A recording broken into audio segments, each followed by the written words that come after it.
Something odd is going on in Georgia State Court with Fani Willis, the Fulton County District Attorney, related to records of communications between her and the Jan 6 Committee, or her and Jack Smith's special counsel's office. And I'm going to get to the bottom of it right here on this hot take on the MeidasTouch Network and Legal AF. I started to scratch my head when I saw a new order just come out from Judge McBurney against Fani Willis on a default judgment. A default judgment is what you enter as a judge if you find that the other side, in this case, the Fulton County DA's office, has failed to properly respond to a complaint that's been filed against them.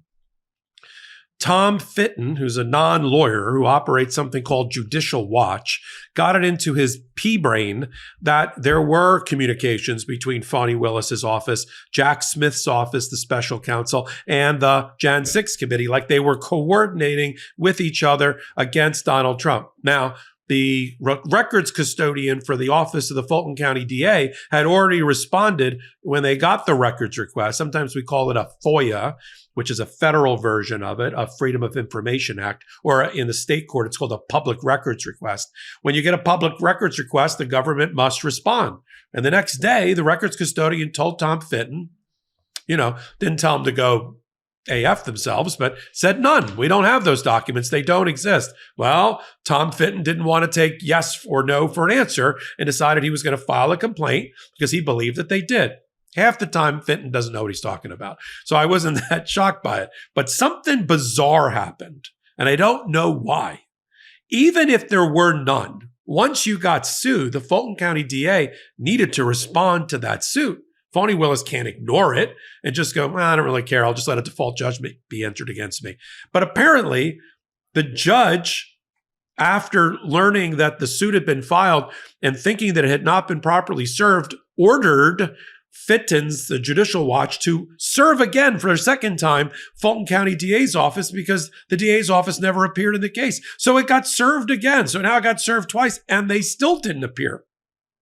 It gets weirder before I get to the default judgment that just got entered against Fani Willis. There was also a 15-day grace period under Georgia law because it happens. I've had a couple of defaults get entered against clients. I've had to come in and try to move to vacate the default on good grounds and good cause. Didn't get it. Clerk lost it. Dog ate it. Whatever it is, you have sufficient grounds. And the judge will generally, in equity, help you out. But nobody appeared. Again, this is like the third time for the Fulton County DA. I don't know if they're just thumbing their nose at McBurney, which is really weird because they have to appear in front of him a lot. And he has history here. He was the presiding judge over the special purpose grand jury against Donald Trump. So, he's generally sided with the office a number of times. And I don't think it's just Fani Willis getting upset and taking her ball and going home. She won her reelection on the 5th of November. I mean, the case has sort of got stuck against Donald Trump in appeals, but I don't think she's doing it on purpose. Something happened in her office. There's the only way I can explain it. Something got missed twice, maybe 3 times, and the judge sort of had enough. So the judge ordered on a default judgment that within 5 days of today, Fani Willis turn over and search and turn over whatever they may have that falls into those 2 categories.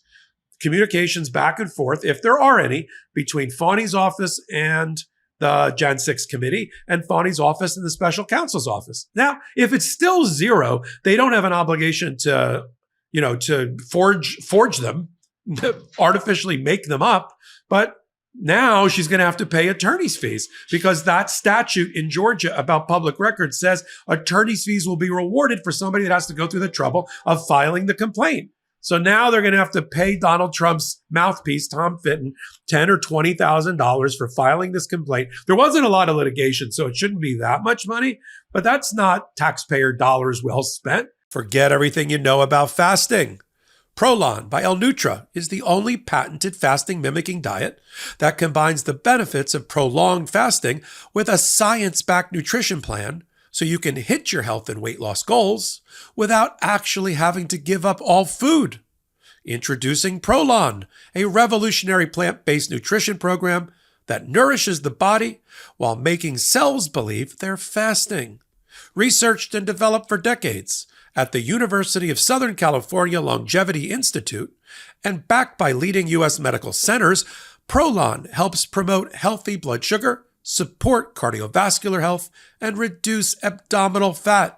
But Prolon isn't a diet. Prolon is science. Science based on Nobel Prize-winning discoveries in medicine. It all starts with Prolon's 5-day program.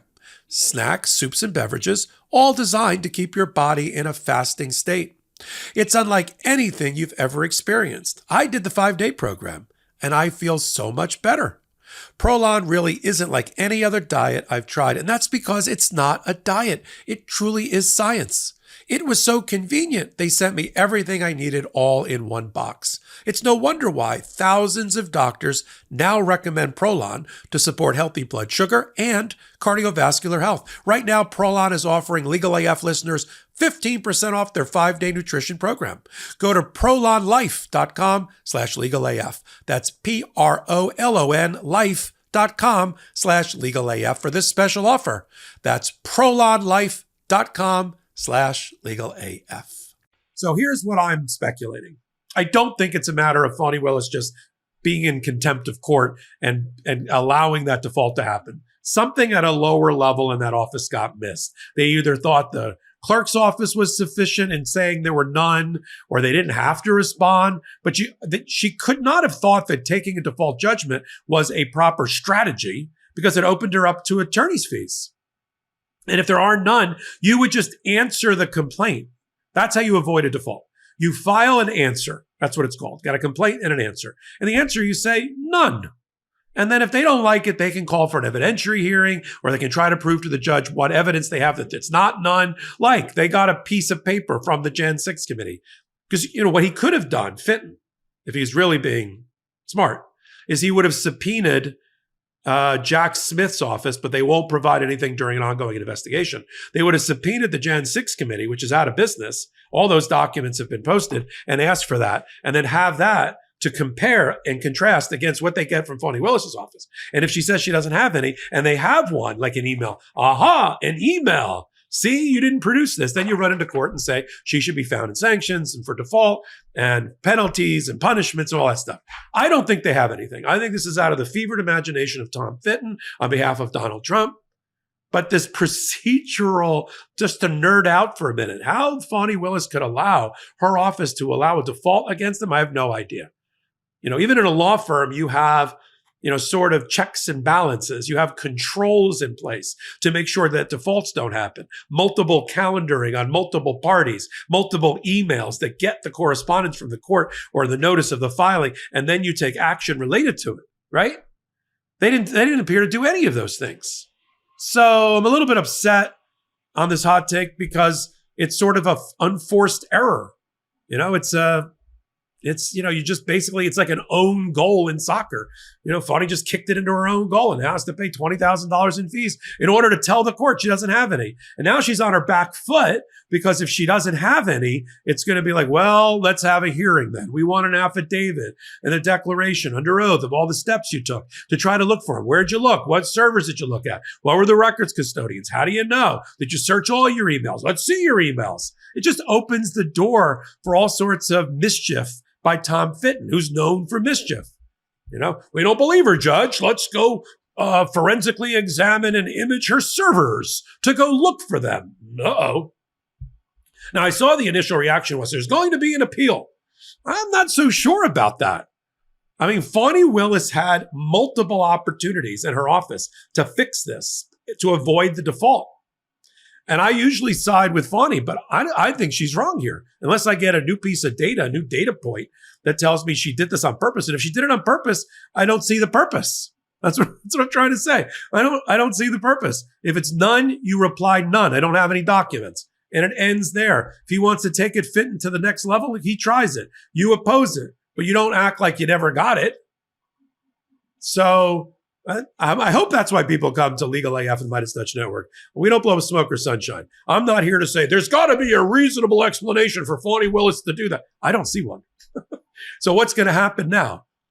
Could she appeal? I don't think this is appealable at this moment. I don't think Big Bernie did anything wrong as a judge. He had her served not once, but twice. She got served her office. At least that's the assumption. Now, she can claim all sorts of things that happened and why, and we fired the law clerk or the student that was working and opening the mail in the mailroom. It got lost. Dog ate it, whatever it is, but she's a little late now. So now she's got an order against her. She's got to move to vacate the judgment of default and now she's got to show extraordinary costs with a whole affidavit that's got to get filed, in lieu of responding in 5 days. And the reality is, if she doesn't have anything, which I don't think she does based on reporting, then why are you screwing around with the process? Don't.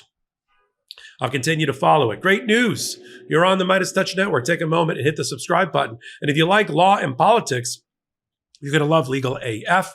Over on the Legal AF channel in collaboration with the MeidasTouch Network, hit the free subscribe button there. Tuesday nights, Popok Live at the intersection of law and politics. And of course, our long-running podcast, Legal AF, on Wednesdays and Saturday nights at 8 p.m. Eastern Time. And all things Legal AF, I'm Michael Popok, and I am reporting. In collaboration with the MeidasTouch Network, we just launched the Legal AF YouTube channel. Help us build this pro-democracy channel where I'll be curating the top stories, the intersection of law and politics. Go to YouTube now and free subscribe at Legal AF MTN. That's at Legal AF MTN.